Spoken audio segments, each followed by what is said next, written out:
Olá, tudo bem? Eu sou a professora Tassiana, professora de língua portuguesa. O assunto da nossa aula de hoje é verbos, noções gerais. Pessoal, essa é uma classe gramatical. O estudo dos verbos, ele se insere na parte da gramática chamada morfologia, em que nós estudamos ali a palavra na sua forma. Eu sei também que há muitos questionamentos com relação a essa classe de palavras. Olha a nossa amiga aqui. Não é fácil para ninguém, viu, pessoal? Nem para mim enquanto professora, nem para vocês enquanto alunos e nem para nossa amiga aqui. Mas eu tenho certeza que a gente vai conseguir entender melhor depois dessa aula, tá? Nós podemos dividir os verbos aqui em 3 grandes grupos de acordo com a sua conjugação. Todos os verbos terminados em ar, por exemplo, apresentam uma conjugação muito parecida. São colocados sempre num grupo de primeira conjugação, verbos terminados em ar. Cantar, falar.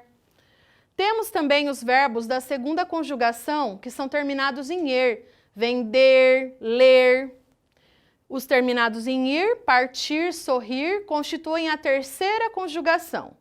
Temos também, pessoal, o verbo pôr e os seus derivados. O que seria um derivado de pôr? Repor, dispor, compor. É um número muito pequeno de verbos para que a gente possa ali criar a quarta conjugação. Portanto, a gente usa uma outra estratégia. Nós buscamos ali o verbo pôr na sua raiz latina. Vocês sabem como se escreve pôr em latim? Poer. Olha lá que interessante, pessoal. Essa terminaçãozinha er, ela me basta para classificar esse verbo pôr, repor, dispor na segunda conjugação, por conta da terminação que vem ali do latim. O verbo também, pessoal, é uma classe de palavra totalmente variável e ela varia em tempo, modo, número e pessoa. Quando a gente fala em número, estamos falando de singular e plural. E quando falamos em pessoa, estamos falando das 3 pessoas do discurso. A que fala, com quem se fala e de quem se fala. Vamos analisar aqui. Eu trabalho aqui. Trabalho é um verbo que está na primeira pessoa do singular. Como que eu sei isso aí? Por meio da terminação dele, o O. O O é uma marca característica de presente da primeira pessoa do singular. Aqui nós temos, eles trabalharam nessa empresa. Pessoal, o M é uma marquinha bem importante do verbo porque ela é característica do plural. Lembrando só que o plural do verbo, ele não é marcado pela letra S. A gente tem que ficar bem esperto com relação a isso. O S é uma marca de segunda pessoa do singular. Tu trabalhas, com quem se fala, ok? Então o M, ele é indicativo de plural aqui pra gente. E aqui eu resumi para vocês as principais regras, as principais marcas número pessoais. Então o O, ele geralmente marca a primeira pessoa do singular, o S, a segunda pessoa do singular, o MOS, a primeira do plural, e o M, a terceira pessoa do plural. Outra flexão bem importante para a gente entender é a flexão de modo. O modo verbal corresponde à intenção do falante ao pronunciar um verbo. Se o que eu falo, eu quero expressar a ideia de certeza, eu opto sempre pelo modo indicativo. Se eu tenho dúvida no que eu falo, né, se pode ser uma hipótese, por exemplo, aí o melhor modo verbal a ser utilizado é o subjuntivo. Da mesma forma que quando eu quero dar uma ordem, um conselho para alguém, fazer um pedido, o modo imperativo, ele é aqui o mais indicado. Temos também a flexão de tempo. Para a gente entender o que é tempo verbal, é necessário que a gente entenda também o conceito de momento de enunciação. Momento de enunciação é o momento em que eu estou falando esse verbo, tá? Se a ação ocorre no momento em que eu falo, pessoal, eu digo que é um tempo presente. Se a ação ela é anterior ao momento da fala, eu digo que esse verbo está no tempo pretérito, passado. Pretérito é uma linguagem mais usual para tempo verbal, tá? E se essa ação ocorre posteriormente, vai ocorrer, né? Posteriormente ao momento da enunciação, nós temos aí o tempo futuro. Agora, pessoal, eu vou falar particularmente dos tempos verbais, dos pretéritos, na verdade, no modo indicativo. Esses verbos podem gerar uma duvidazinha no emprego dentro da frase, tá? Para isso, pessoal, a gente vai fazer análise dessas duas frases. Ela chegou quando eu cantava, ela chegou quando eu cantara. Primeiramente, vamos identificar esse tempo verbal. Chegou, aqui nas duas orações, é um tempo pertencente ali ao pretérito perfeito do modo indicativo. O modo indicativo, pessoal, é o tempo da certeza, tá? E o pretérito perfeito é aquele tempo, é um passado extremamente próximo ali ao meu presente. É o passado mais próximo do meu presente, ok? Como que eu sei, Tassiana, que esse verbo ele realmente está no pretérito perfeito? Uma marquinha bem característica desse verbo, pessoal, é o STE na segunda pessoa. Então, quando eu olho para o verbo chegou, por exemplo, basta eu tentar conjugá-lo. Eu cheguei, tu chegaste, ele chegou.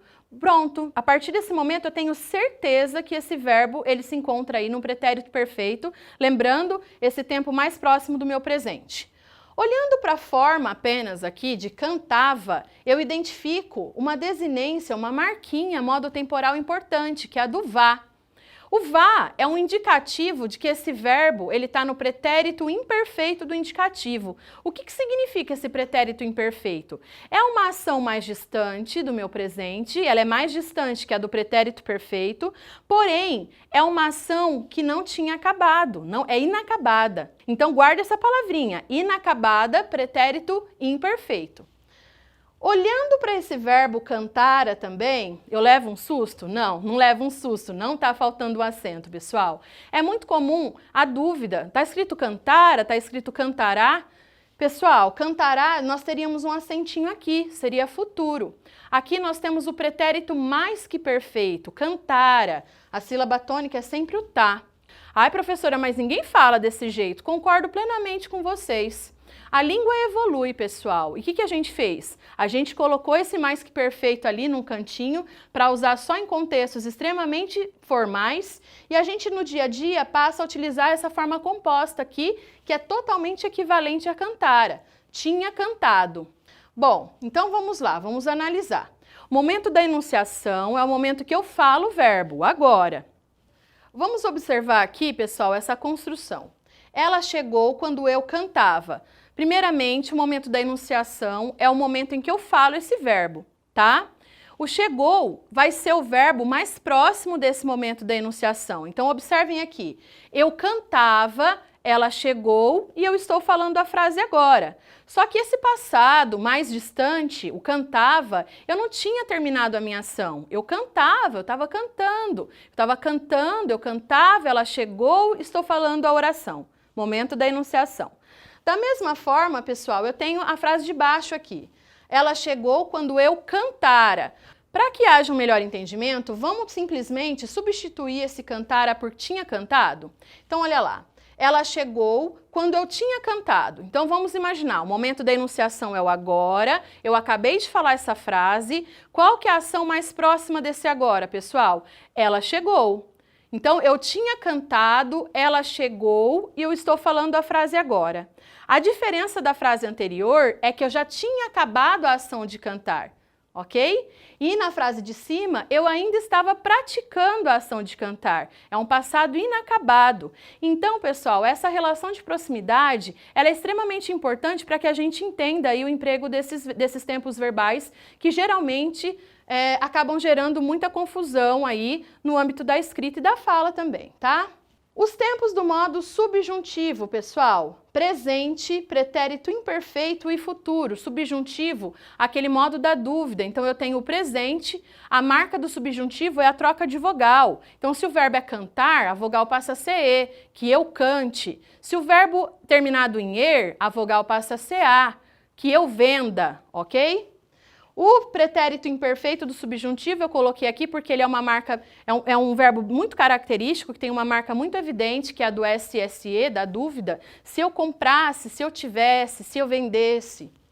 E a do futuro, que é uma marca característica é o R, né? Quando eu cantar, quando tu cantares, quando eu beber, quando eu partir. E por fim, temos o imperativo. Imperativo afirmativo, seja feliz. Um conselho, né? E o imperativo negativo, não fume, faz mal para a saúde. É uma ordem, um conselho que eu profiro com a intenção de convencer ali o meu interlocutor do que eu estou falando. Resumindo então, pessoal, nossa aula de hoje foi sobre verbos, noções gerais. Vimos o processo de conjugação, as flexões de número e pessoa, flexão de modo, flexão de tempo, vimos quais são os tempos do modo subjuntivo, do modo imperativo. É isso aí, pessoal. Obrigada, valeu!